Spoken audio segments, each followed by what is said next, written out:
तो hello my dear friends, this is Akhand Pandey and welcome back to AK tutor. पिछले video में हमने discuss किया था, इंट्रोडक्शन देखा था रूरल डेवलपमेंट का। उसके बाद हमने बात किया था इम्पोर्टेंस ऑफ रूरल डेवलपमेंट, क्या उसकी आवश्यकताएं हैं। और उसके बाद हमने देखा था ऑब्जेक्टिव, क्या उसके उद्देश्य थे रूरल डेवलपमेंट के। तो आज का ये वीडियो हमारा दूसरा वीडियो है रूरल डेवलपमेंट पे, और इस वीडियो में हम डिस्कस करने वाले हैं की इशूज़ जो हमारी समस्याएं आती हैं रूरल डेवलपमेंट के दौरान। तो अगर हमें ग्रामीण क्षेत्र का विकास करना है, उस दौरान हमें जो भी समस्याएं फेस करनी पड़ती हैं उसी को हम इसमें डिस्कस करने वाले हैं। तो फर्स्ट पॉइंट हम देखते हैं, बताया गया है डेवलपमेंट ऑफ इंफ्रास्ट्रक्चर। तो गांव में जो है इंफ्रास्ट्रक्चर नहीं होता। इंफ्रास्ट्रक्चर से हम समझते हैं कि जो जिससे हमारी आवश्यकताएं पूरी होती हैं, जैसे कि हमारी इलेक्ट्रिसिटी होती है और ट्रांसपोर्ट, टैक्सी और ऑटो सब चलते हैं शहर जाने के लिए, वो सारी चीज़ें वहाँ पर अवेलेबल नहीं होती हैं। तो ये सारे हमारे इंफ्रास्ट्रक्चर जो है इसी में आती हैं। तो इसको भी हमें जो है इम्प्रूव करने की ज़रूरत है, इसमें भी हमें सुधार करने की ज़रूरत है। तो मान लीजिए जैसे आपको अगर एजुकेशन लेना है तो आप कहाँ जाएंगे, स्कूल या कॉलेज में जाएंगे। अगर उसी तरीके से आपको अगर कोई चोट लग गई है या फिर आपको कोई बीमारी हो गई तो आप कहाँ जाएंगे, हॉस्पिटल में जाएंगे। तो ये सारी चीज़ें इंफ्रास्ट्रक्चर में आती हैं, स्कूल्स, हॉस्पिटल्स। तो अगर यही नहीं होंगे वहाँ पर गाँव में तो लोग क्या करेंगे, फिर दूर जाना पड़ेगा और उनकी जो समस्याएं हैं वो बढ़ जाती हैं। तो इसको हमें सुधार करना है कि जैसे ग्रामीण क्षेत्र में ही हम इन सब सारी सुविधाओं को अगर ला सके तो इससे हमारे जो गांव का विकास होगा। तो यही फर्स्ट पॉइंट में कहा गया है कि जो इंफ्रास्ट्रक्चर ही वहाँ पर सही तरीके से नहीं है। दूसरे में बताया गया है कि इंफ्रास्ट्रक्चर डेवलपमेंट हम किस तरीके से कर सकते हैं। मान लीजिए वहाँ पर बिजली नहीं तो हम बिजली की सुविधा वहाँ पर दे सकते हैं, सिंचाई की व्यवस्था कर सकते हैं, इरिगेशन, क्रेडिट यहाँ पर हम दे सकते हैं, श्रेय दे सकते हैं लोगों को, उनका इम्पोर्टेंस बता सकते हैं। दूसरा है हमारा व्यापार, मार्केटिंग का, वहाँ पर हम लोगों को बताएं कि मार्केटिंग कैसे होती है, या फिर वहाँ पर हम सारी चीज़ें सुविधाएं दें। ट्रांसपोर्ट फैसिलिटीज़ दे सकते हैं, वहाँ पर हम टैक्सी, ऑटो या सारी चीज़ें चलवा सकते हैं।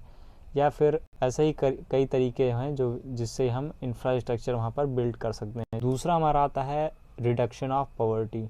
अब पहले पॉइंट में ये बताया गया है कि जो ग्रामीण क्षेत्र है हमारे, वहाँ पर जो गरीबी है वो सबसे अधिक मात्रा में है। क्यों? क्योंकि पॉपुलेशन हमने पहले ही पढ़ी है कि जो पुअर पीपल हैं अधिक मात्रा में वो कहाँ रहते हैं, ग्रामीण क्षेत्र में रहते हैं। दूसरे पॉइंट में बताया गया है कि 30% जो पॉपुलेशन हमारे इंडिया की या फिर हमारे देश की वो गरीब की है, और ये कहाँ रहते हैं, हमारे ग्रामीण क्षेत्र में रहते हैं। और ये परसेंटेज घटकर 21.92% हो गया है 2012 में।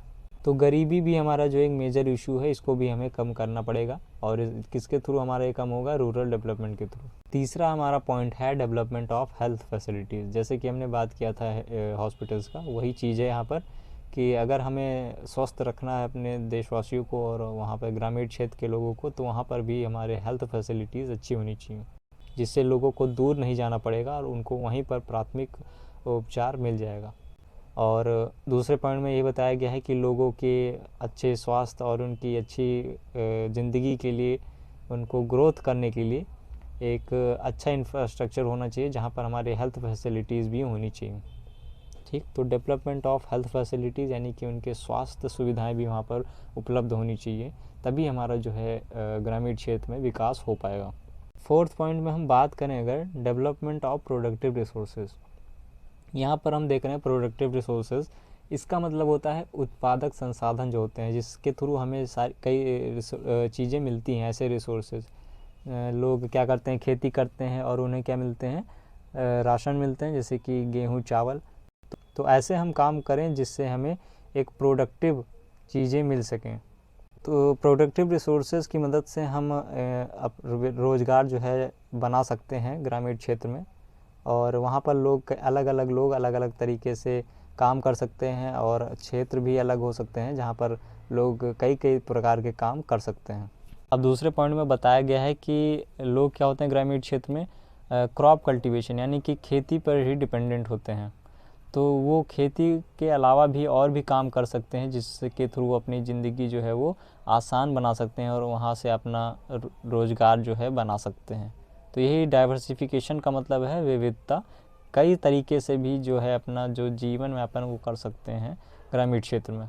अब फिफ्थ पॉइंट में हम देखें development of human resources. Human resources का मतलब होता है मानव संसाधन। अब इस पॉइंट के थ्रू हम समझेंगे कि एक इंसान अपने आप को उस काबिल कैसे बना सकता है जिसके थ्रू वो रूरल डेवलपमेंट में मदद कर सकता है। अब फर्स्ट पॉइंट में इसमें बताया गया है कि जो लोग होते हैं हमारे ग्रामीण क्षेत्र में, उनकी सुविधाएं अगर हम बढ़ा दें या फिर उसमें हम क्वालिटी सुविधाएं उनको हम दें। अब ये इम्प्रूव कैसे होगा? उन्हें अच्छी एजुकेशन देकर, जिससे हमारा जो लिटरेसी रेट है वो हाई होगा, बढ़ेगा, जो हमारा साक्षरता दर है। और ख़ास तौर पर बताया गया है कि जो हमारी महिलाएं हैं उनको पढ़ाने से हमारी जो रूरल डेवलपमेंट में ज़्यादा मदद होगी। और जो कौशल, अगर हम कौशल विकास करें, स्किल डेवलपमेंट करें लोगों को, और उन्हें हम तैयार करें कि इंडस्ट्रीज़ में काम करने के लिए, तो इंडस्ट्री जैसे वर्क करती हैं वहाँ पर काम करने के लिए जो चीज़ें आवश्यकता होती हैं उनको हम उसके बारे में ट्रेनिंग दे सकते हैं। तो इसकी मदद से हम क्या कर सकते हैं, एक इंसान को उस काबिल बना सकते हैं जिससे वो अपना एम्प्लॉयमेंट ले सकता है। तो होप आपको ये वीडियो जो है समझ में आया होगा। अगर आपको कोई भी डाउट है तो आप कमेंट में पूछ सकते हैं। तो अगर आपको इस वीडियो से कोई भी हेल्प मिली हो, कोई भी इन्फॉर्मेशन मिली हो, तो आप इसको लाइक करिएगा, चैनल को सब्सक्राइब करिएगा अगर आपने अभी तक नहीं किया है।